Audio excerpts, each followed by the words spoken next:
जो current political scenario है, इसमें पहले पीटीआई की तरफ से कहा गया कि हर सूरत मार्च करेंगे, धरना दिया जाएगा जब तक मुतालिबात तस्लीम नहीं होंगे।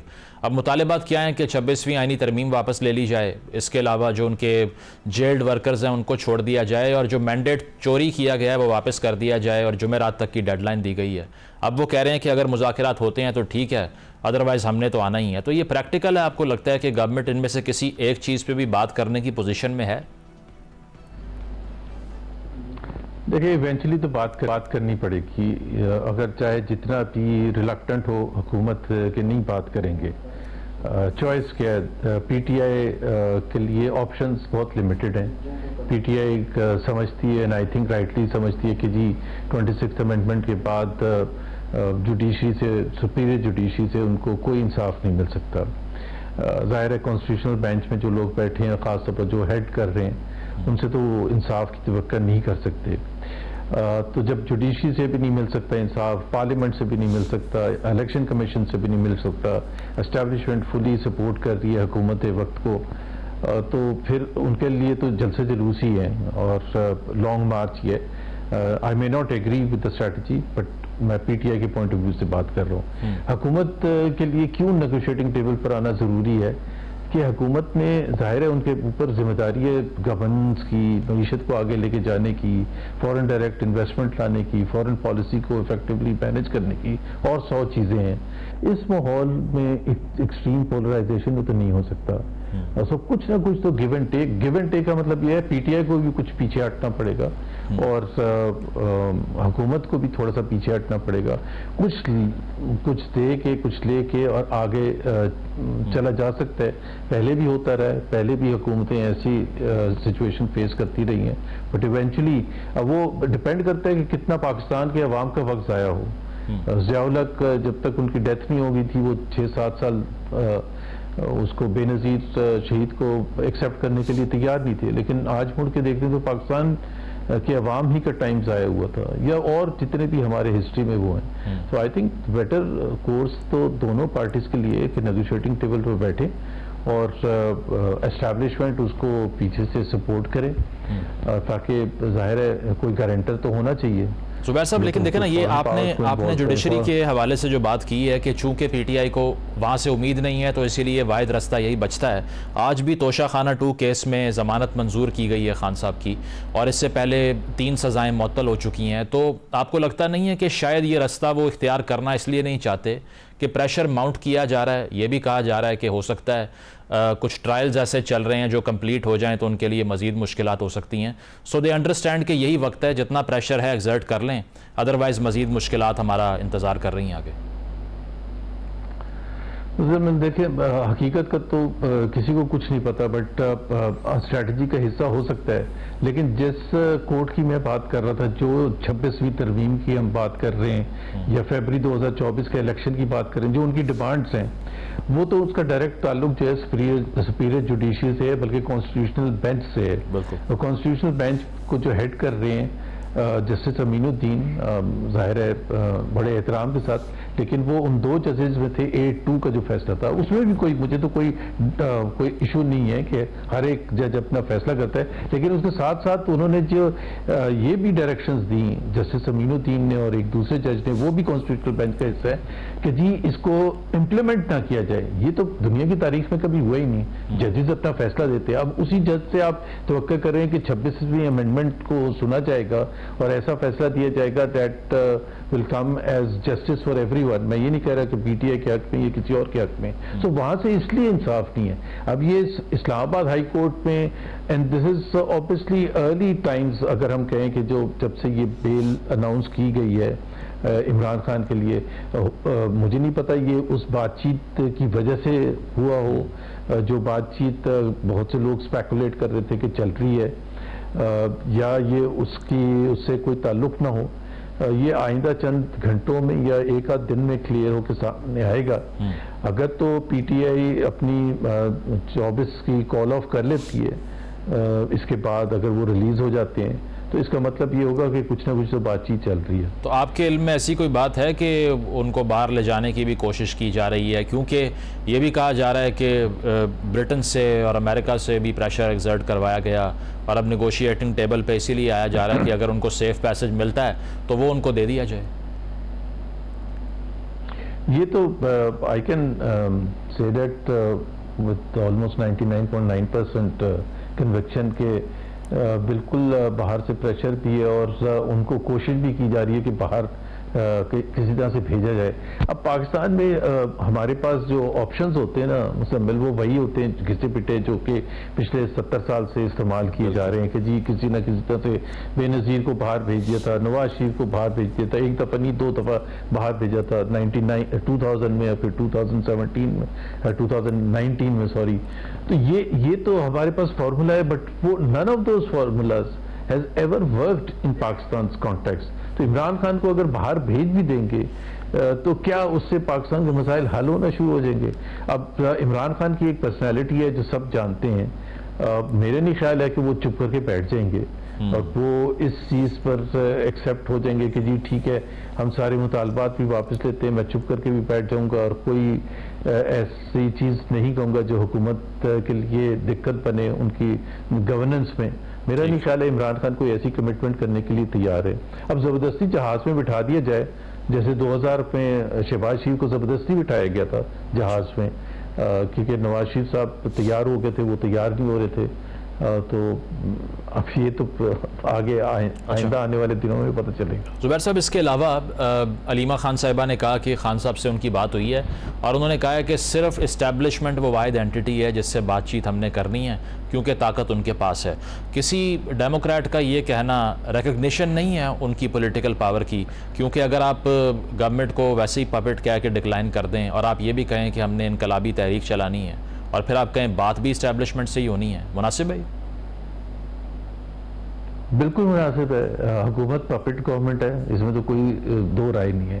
पावर एस्टेब्लिशमेंट की बात है पास है, इसमें भी कोई दो राय नहीं है। आज हम जो भी बात कर सकते हैं मुश्किल होता है हमें बात करते हुए, बट इस हकीकत को तो कोई भी नहीं झुटला सकता कि compare to the establishment the government of Shahbaz Sharif is just a puppet. तो हकीकी आज़ादी का फिर क्या बनेगा? पावर भी नहीं। देखिए हकीकी आज़ादी ये बिल्कुल बहुत इंटरेस्टिंग एस्पेक्ट है कि जी इमरान खान को वो रिमाइंड करवाना कि जी वो एब्सोल्युटली नॉट और हकीकी आज़ादी और अमेरिका और ये सारी चीज़ें। पॉइंट ये है या मसला ये है कि इमरान खान एक ऐसे लीडर हैं जैसे ट्रंप हैं कि उनका जो मर्जी वो यू टर्न ले लें, जो मर्जी यू टर्न ले लें और उनको वो उनके निकात ये कहें भी कि देखें जी पहले ये कहते थे अब ये कहते थे, कंप्लीटली डिफरेंट पोजीशन। और आप सही कह रहे हैं डिफरेंट पोजीशन, उनके वो खुद और उनके सपोर्टर्स जो हैं उनको कोई फर्क नहीं पड़ता। That is what Imran Khan is and that is what his supporters is. और उनके जो निकात हैं उनके ऑपोजिशन में जो है PMLN है या और जो दूसरी कुव्वतें हैं पाकिस्तान में, they have to understand this phenomena कि आप जितना फेंकेंगे उसके ऊपर वो नहीं चिपकता, वो नहीं अफेक्ट करता। पिछले 2-2.5 साल में देख लेना ऐसी आपने ऑडियो टेप्स निकाल ली कि और कोई पॉलिटिकल लीडर होता शायद खत्म हो जाता, या उनकी यू टर्न्स के हवाले से कि जी पहले ये कहते थे। Has it affected? It hasn't affected. So you have to live in reality के उनके नहीं। तो फिर आप अपने फॉर्मर कॉलीग्स को क्या मशवरा देंगे कि वो ऐसा क्या करें कि वो स्टिक करे? फिर बिल्कुल सिंपल सा मशवरा दूंगा। देखें बात यह है कि एक पाकिस्तान की एक हिस्ट्री है, कॉन्टेक्स्ट है, हमने उससे कुछ सीखना दिया है। PTI एक हकीकत है, एक रियलिटी है, एक बड़ी पॉलिटिकल पार्टी है, उसमें बहस अलग है कि कितनी बड़ी पॉलिटिकल पार्टी है क्या। PMLN is a political party, वो भी एक हकीकत है, एक बड़ी पॉलिटिकल पार्टी है। नवाज शरीफ भी बड़े लीडर हैं। बात यह है let them play on the political field. क्या मुकाबला करते हुए आप डरते हैं? इस वक्त PMLN के पास क्या प्लस पॉइंट्स हैं? एस्टैब्लिशमेंट उनको सपोर्ट करती है, इलेक्शन कमीशन को सपोर्ट करती है, जुडिशरी उनकी पॉकेट में है और पुलिस और तमाम महकमे उनके साथ हैं, पंजाब की हुकूमत उनके साथ है। आप इमरान खान का पॉलिटिकली फिर भी मुकाबला करने के लिए तैयार नहीं है।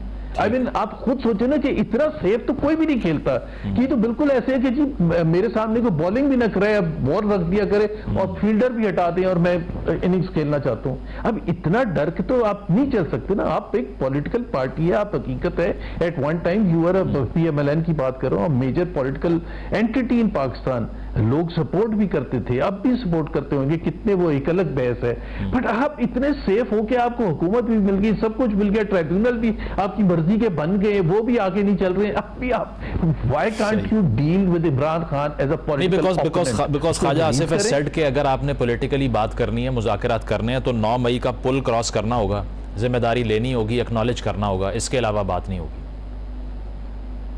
9 मई का पुल उनको क्यों क्रॉस करना होगा, वो तो ऑन द रिसीविंग एंड है, प्रोसिक्यूशन करनी है हुकूमत ने, हुकूमत का काम है कि उसको पुल पर उनको कैसे गुजारते हैं या नहीं गुजारते हैं। 1.5 साल तो तकरीबन, हाँ 1.5 साल हो चुका है, 1.5 साल में आप सिर्फ उसको पॉलिटिकल माइलेज के लिए आप इस्तेमाल करते थे।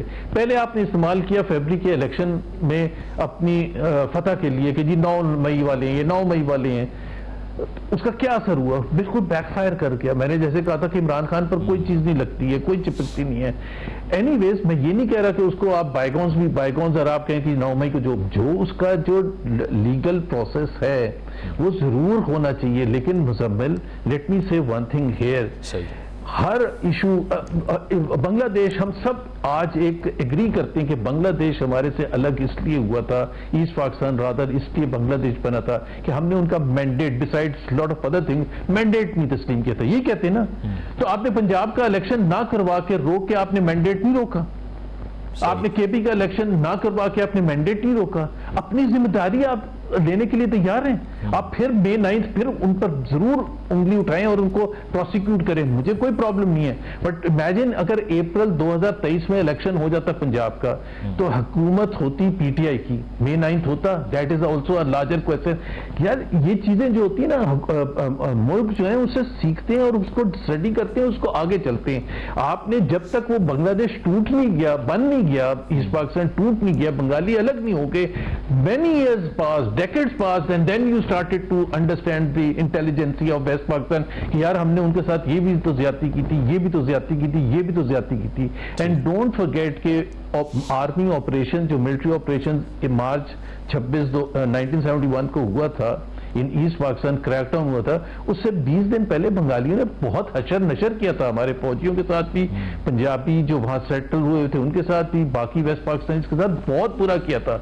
No one talks about that because the larger question was कि यार जब इलेक्शन हो गए थे, जीत गए थे, तो उनको मैंडेट क्यों नहीं दिया गया था, और अगर नहीं देना था तो फिर इलेक्शन नहीं करवाना था। सही। इसके अलावा अब फाइनली गवर्नमेंट की अगर उनके शूज़ में आकर देखें तो कर्ज़ों का जो हुजम है वो भी बढ़ता जा रहा है, तकरीबन 85,000 अरब के कर्ज़े ले चुके हैं।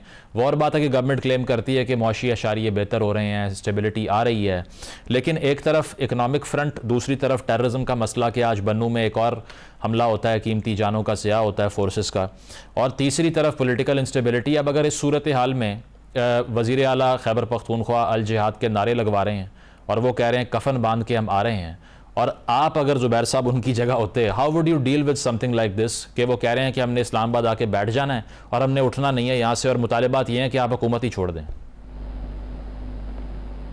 पहली चीज तो ये है कि मैं I do not support that कफन बांध के आने की स्ट्रेटजी, मैं बिल्कुल भी नहीं सपोर्ट करता।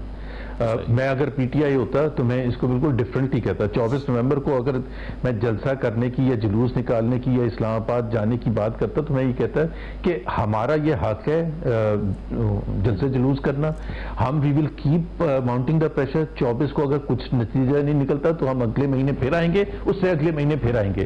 That's a completely different thing than to say कि जी कफन बांध के और लाशें होंगी और ये होगा। मैं बिल्कुल एग्री नहीं करता वो PTI की उस स्ट्रैटेजी से।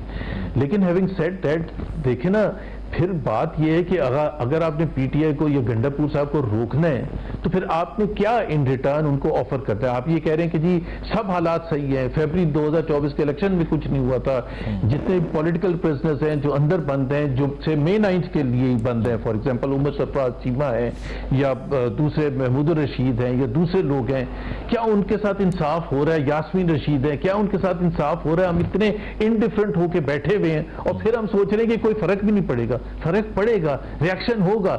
जो एक्शन होते हैं ना, उससे आप पहले आपका जो फैसला करना होता है ना कि हमारे फैसले करने की वजह से रिएक्शन जो होगा, then you can't control the reaction. फिर आप ये कह रहे हैं यार इस हद तक तो आप जा सकते थे, इससे आगे ना जाएं। तो government has to take the first step और बिल्कुल नेगोशिएट करें और फिर देखें क्या होता है। भाई ज्यादा ज्यादा हुकूमत चली जाएगी ना, इलेक्शन अर्ली इलेक्शन होल्ड करने का उनको प्रॉमिस करते हैं।